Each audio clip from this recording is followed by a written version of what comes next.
Boundary but to the sea. Palestine will be free.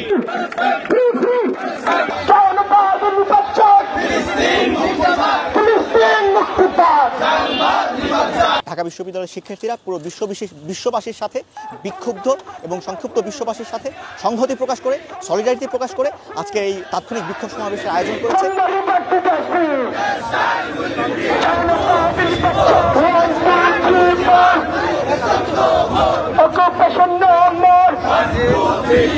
সারা দেশের ছাত্র জনতার প্রতি আহ্বান জানাবো, ফিলিস্তিনের গাজার শিক্ষার্থীরা যে নো ওয়ার্ক নো স্কুল কর্মসূচি ঘোষণা করেছে, সেই কর্মসূচি সফল করে তুলুন।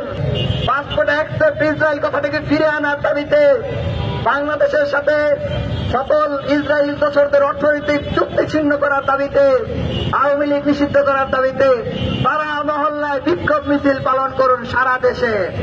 আগামী 8 এপ্রিল রাজু ভাস্কর্যের পাদদেশ থেকে বিকাল 3:30টায় এবারের গণহত্যায় মদতদাতা সেই মার্কিন দূতাবাস অভিমুখে আমাদের গণপদযাত্রা অনুষ্ঠিত হবে। Allahu Akbar.